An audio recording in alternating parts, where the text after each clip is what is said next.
C'est l'heure de l'information sur Ecclesia TV. Mesdames et messieurs, soyez les bienvenus. Voici les titres. La messe d'inauguration du ministère pastoral du Père Claude Mathias Lasme Agnero, nouveau curé de la paroisse Christ-Roi des Cités de Bingerville, a eu lieu le dimanche 15 octobre dernier. Elle a été présidée par le Père Jean-Baptiste Adon, chancelier de l'archidiocèse d'Abidjan, représentant son éminence Monseigneur Jean-Pierre Cardinal Coutois. Et puis la dépouille mortelle de Monseigneur Marie-Daniel Dadier, archevêque émérite de Korogo, est arrivée de Paris dans la soirée du dimanche 15 octobre dernier. A suivi une prière à l'église Notre-Dame d'Afrique de Biétry en sa mémoire avant le transfert à Ivosep Treichville. Des témoignages sur l'homme prévus dans cette édition. Après avoir exercé pendant plusieurs années à la paroisse Saint-Jean-Paul II de Cocody-en-Gré, le Père Claude Mathias Agnero est maintenant en fonction à la paroisse Christ-Roi des Cités de Bingerville. Le dimanche 15 octobre dernier, au cours d'une célébration eucharistique, il a été officiellement installé. On fait le point avec Francis Okwe et Marie Abissier. Archidiocèse d'Abidjan, suite à la messe de rentrée pastorale diocésaine qui a ouvert solennellement l'année 2023-2024, les activités sur les paroisses reprennent et parmi elles, en ce début d'année, il y a les messes d'installation à la paroisse Christ-Roi des Cités de Bingerville, la messe d'inauguration du ministère du nouveau curé, le révérend Père Claude Mathias Lasme Agnero, a eu lieu le dimanche 15 octobre dernier en présence de l'évêque émérite de Daloa, Monseigneur Maurice Conan Kwasi et plusieurs autres prêtres. Lors de cette célébration qu'il a présidée, le Père Jean-Baptiste Adon, chancelier de l'archidiocèse d'Abidjan, a interpellé chacun au sujet des liens avec les acquis terrestres. Paul dit non, et il attire notre attention sur les biens de ce monde, nos rapports avec les biens de ce monde. Il faut savoir en user. Quand il y en a, on prend. Il n'y en a pas, on ne prend pas. Mais on ne devient pas assassin à cause d'un héritage. Où on n'est pas divisé d'avec les autres, on ne divorce pas d'avec les autres à cause des biens de ce monde. Il faut savoir relativiser nos rapports avec les biens de ce monde. Il a également expliqué aux paroissiens la raison du choix du cardinal porté sur la personne du Père Agnero pour la gestion de leur paroisse. L'évêque a regardé parmi ses prêtres et vous a envoyé le Père Agnero, Mathias. Et je vous fais une confidence. Il appelle affectueusement, quelquefois en cachette, dit le magicien. Il a quelque chose de particulier, chacun selon son charisme. Et c'est parce qu'il sait que c'est lui qu'il vous faut qu'on vous l'a envoyé. Voyez l'intérêt général, l'intérêt commun. C'est Dieu qui fait tout. C'est pas Agnero seul, mais c'est Dieu qui lui a accordé ce charisme. Mais si vous ne voulez pas que le don au Père s'exprime, s'il ne fait pas, parce que nous on le connaît déjà, s'il ne fait pas là, c'est vous. Quand on se rend en réunion, on dit non, mais ça piétine là-bas. On dit mais on connaît, il est bon. Ce sont eux, c'est eux. Et puis on va vous envoyer quelqu'un d'autre qu'il vous faut. S'en est suivi le rite d'inauguration, comprenant plusieurs étapes que sont la présentation du curé à l'Assemblée, la lecture du décret de nomination, la profession de foi, le serment de fidélité, le renouvellement des intentions presbytérales, l'invocation de l'Esprit Saint et la prière de bénédiction, la remise symbolique de la clé de la paroisse et la phase des félicitations. L'ouverture de la liturgie eucharistique, particulièrement marquée par une procession d'offrandes.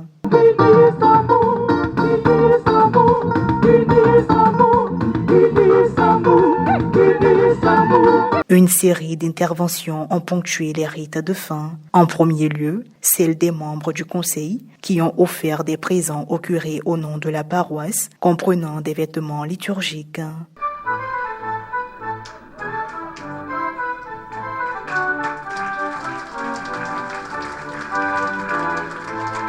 Et des équipements de chantier, connaissant le curé comme un grand bâtisseur. Vous êtes un bâtisseur.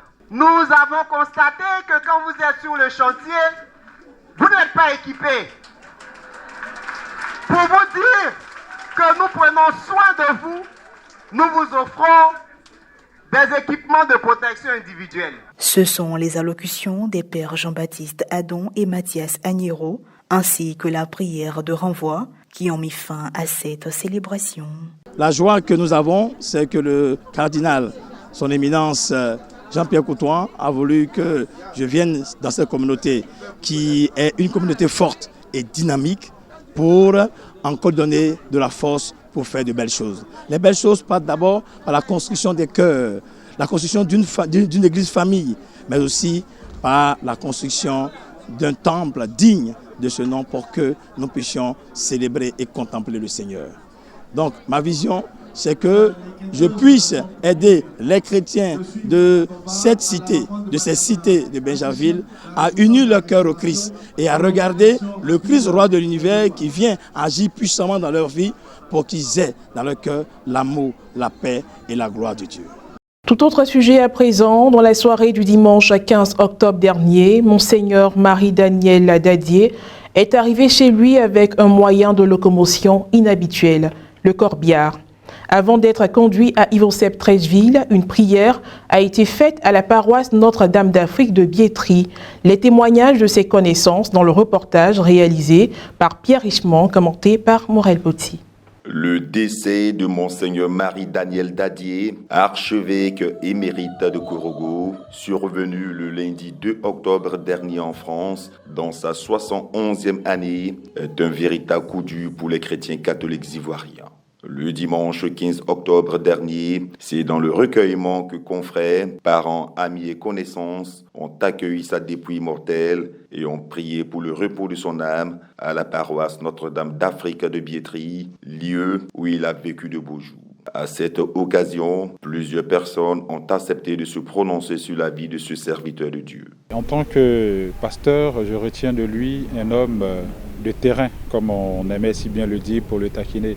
Un homme qui est au contact du peuple, au contact des hommes, qui va porter l'évangile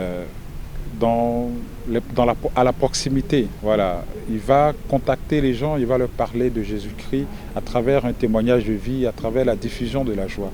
Nous savons que Monseigneur Marie-Daniel Dadier a laissé un grand héritage en tant qu'apôtre de paix en Côte d'Ivoire. Et cet héritage-là est un élément important pour nous en tant que jeunes prêtres, être de véritables artisans de paix, rapprocher les peuples, rapprocher les religions était également l'un des éléments du sacerdoce de Monseigneur Marie-Daniel Dadier. Vraiment, c'était le papa de la maison. Ce que je retiens de Monseigneur, c'est vraiment sa simplicité. Pour le temps que nous avons vécu ensemble, c'est vraiment la simplicité. Puis, même en France où il est resté aussi dans la communauté marianiste, à Antony, avec nos confrères en banlieue parisienne. Il était avec eux. Et ce que je retiens de Monseigneur, c'est vraiment ça, c'est l'humilité. Mais Monseigneur, beaucoup de vertus en lui. D'abord, un grand communicateur, un grand rassembleur, un homme de paix, de justice, de réconciliation, en un mot, un bon père de famille. Et je pense que c'est surtout cette force-là qui a permis que nous, ses enfants, c'est cet héritage-là qu'il nous laisse. Et aujourd'hui, Monseigneur, pour nous, n'est pas comme mort. Parce qu'il a besoin que ce monument qu'il a été pour nous demeure toujours en chacun de nous.